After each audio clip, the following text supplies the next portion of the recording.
It was an amazing day. My wife and I had taken some of our visiting mainland friends to explore the east side of our beautiful island home. We started our morning at the beach, whale watching and swimming, and we ended our day with a spectacular mountain hike up the Pali. We stopped and got shave ice along the way. The food was great, the fellowship was sweet, the day was so relaxing, and it ended in a most beautiful sunset. I went to bed tired and satisfied, looking forward to a good night's rest, excited for another adventure, this time on the west side. Nothing was out of the ordinary. I expected to wake up as usual to another beautiful Hawaiian day. I had no idea what was coming.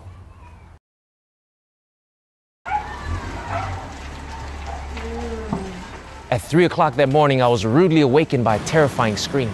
There was a loud pounding on my door. The house next door was on fire. And when I rushed out of the house, I was brought face to face with a blazing inferno. It was already as high as our 2-story home, and it began to reach over our walls. I did my best to protect our home, but my puny garden hose did absolutely nothing.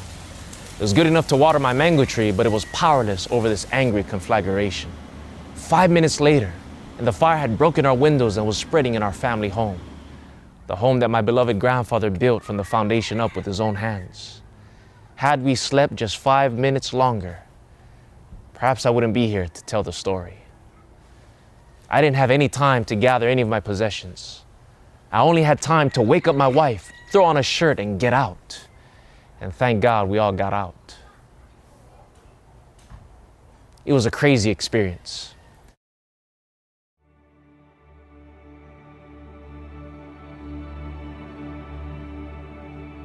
One of the many lessons I learned from this ordeal is that we need to live our lives to the fullest and to live each day as though it's our last, and to be ready always to meet death in peace.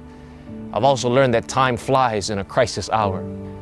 You see, just as I only had a few moments to escape the fiery destruction of our home, so too we in this world only have a little bit of time to prepare for the final destruction of planet Earth.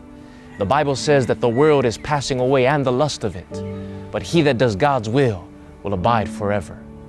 But unfortunately, many are indifferent to the crisis hour we're in. Many are sleeping in carnal security, thinking that they're going to wake up to business as usual. Many are indifferent to the signs of alarm going off all around us. Economic instability, political corruption, moral decay, international unrest, terrorism, and natural disasters increasing in intensity and frequency. All of these are signs that the end is very near. And in these final moments of this earth's history, Jesus is pounding at the door of our hearts. He's trying to wake us up from spiritual sleepiness, and he's pleading with us to get ready for evacuation. You see, friends, we don't have time to be storing up our treasures in a world that will soon be destroyed. We don't have time to waste upon the trivial things of life, things that make no difference in light of eternity.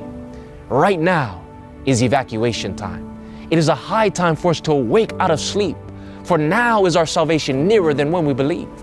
It is time for us to seek the Lord with all our hearts, time to pray like we've never prayed before, time to gather our loved ones at the altar of sacrifice, time to give our hearts to the only one that can save us when this whole world is on fire.